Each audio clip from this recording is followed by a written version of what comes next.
from Russia without love.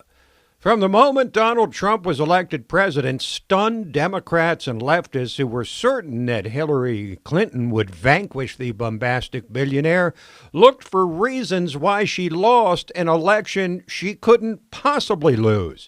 They all believed one thing in common: Trump could only have won the election by some illegal, underhanded means. And they immediately focused on Russia. And they've taken it to the limit with a nonstop refrain about a nefarious plot between Trump and Putin, and they even managed to get a special counsel named to investigate it. But there's a crack in the leftist armor. His name is Dr. Stephen Cohen, longtime respected leftist scholar on Russia and the Soviet Union, who's written a new book entitled War with Russia?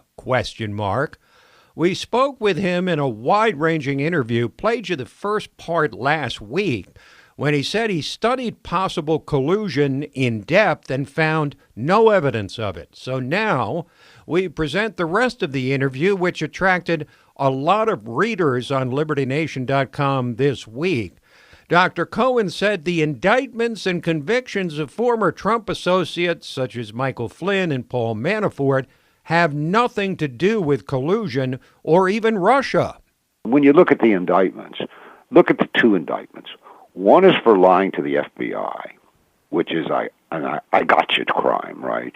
That's the way they operate. Or process crime, as they call it. Process crime, correct. Or, and more prevalent maybe, excuse me, are financial misdeeds. That is, people who should have registered as foreign agents for other countries did not.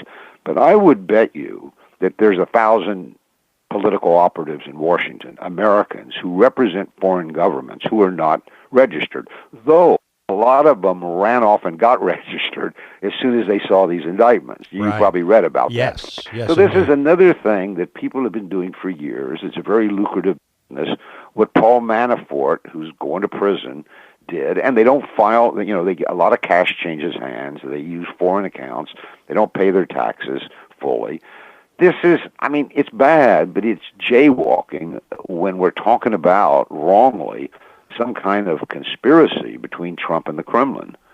So this little book, it's a kind of motion picture of this drama as it begins to unfold in 2014. And then culminates in Trump's election and these astonishing charges, unprecedented in American history, that a sitting American president is an agent of the Kremlin. There's no evidence for it, but it's exceedingly dangerous. Our guest is Dr. Stephen Cohen, author of the new book, War with Russia? Now, Dr. Cohen, Trump put on something of an embarrassing performance at his summit with Putin in Helsinki, and he seems unwilling to criticize Putin publicly. But the president has also taken many actions that weren't good for Russia, competing against them for energy contracts in Europe, bombing Syria, condemning them for the poison gas attack in England, expelling Russian diplomats, slapping some sanctions on them. How would you describe the relationship between Trump and Putin as you perceive it? Well, excuse me, let me start at the end of the story. I was in Moscow 2 weeks ago, and it was very clear from the people I know who are not actually in the Kremlin, but very close to the Kremlin as advisors. And these are people who actually want a good Russian-American relationship. They're called pro-Western Russians. It's fairly clear that the Kremlin, Putin, the inner circle, is about at the point where they're going to give up completely on Trump. Why? Well, first of all, Trump has canceled 3 meetings with Putin. That's embarrassing. In diplomacy, it may be unprecedented. Why did Trump do that? From the moment Trump announced his candidacy, he said he thought cooperating with Russia is a good thing. Now, we used to call that détente. You know that word. And in the 20th century, it meant to introduce cooperation and reduce conflict in our relations with Russia. I always favored that. So though I didn't favor Trump as a presidential candidate, I favored that part of his program. And he's pretty much stuck to it. You got to hand it to him. So why didn't he go ahead? Why did he do the other things, which even Obama didn't do, harsh measures toward Russia? I think because he's got this Russiagate monkey on his back. Mm-hmm. I mean, he's got to show that he's tough, and he's not Putin's puppet, as people call him. Look what happened. What was it? I remember it was my birthday, November 25th, when the Ukrainians and the Russians had a naval conflict. You remember that a couple weeks ago? I do. Trump used that as a reason not to go and meet Putin in Argentina. They had a 2-hour meeting scheduled there. But think about it. If you're in a crisis situation with Russia, that's when you want to go and talk to the Russian leader. That's what other American presidents did. But the reverse happened with Trump because of the politics of Russiagate. He evidently felt that because of these accusations against him, he could not go see Putin in the aftermath of this conflict, even though, logically, the conflict is a reason why they should have met. So I see Trump as a man who, for whatever reasons, believes that a cooperative relationship with Russia would be good, and he's not the... I mean, Reagan was the great cooperator. He thought he had ended the Cold War. There's precedent in this. And by the way, it's associated with Republican presidents. Eisenhower, Nixon, Reagan were the people who did this détente with Russia. Trump seems to want to do it, but he's being prevented from doing it. Now, well, you may say, well, he should be stronger. He should be more skillful. He should... But how is it to wake up every morning? And, I didn't vote for Trump. I'm not pro-Trump in that sense. But how do you think what it's like to wake up every morning and read in the papers and be told that you're a Kremlin agent?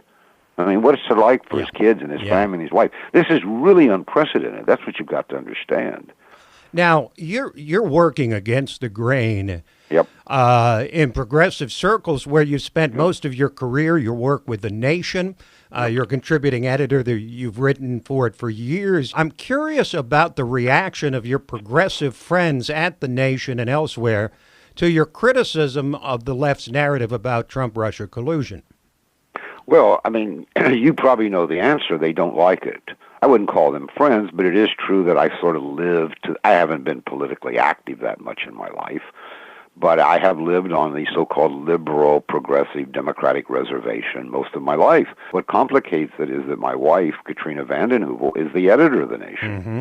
And she takes the flack, and that I particularly don't like. Well, think about it. In this age when everybody's supposed to be a feminist and women are independent from their husbands and their spouses, everybody blames her for what I write. I've been involved in these disputes about American-Russian relations for 40 years. There was always plenty of space in the media for both sides to have their say. Always. In the 70s, the 80s, and on. Today, there's not. The mainstream doesn't want to hear what we, because I'm not alone, have to say about the dangers of the situation and the alternatives that could be pursued if Trump was supported, at least on the issue of Russia. None of the major mainstream medias, the cable channels, the newspapers, will put us on or publish our views. Because you're not conforming to the conventional view that's expected from you based on your background. I mean, it's a belief system. I think it's a kind of cult. Well, thank you, Dr. Cohen, and good luck with the book. It's a timely subject. You've enlightened me and our listeners today. I appreciate you joining us. Well, thanks for having me on. All best. You too. Dr. Stephen Cohen, his new book is War with Russia, ? Quick break, and then we're back with our signature segment, Say What?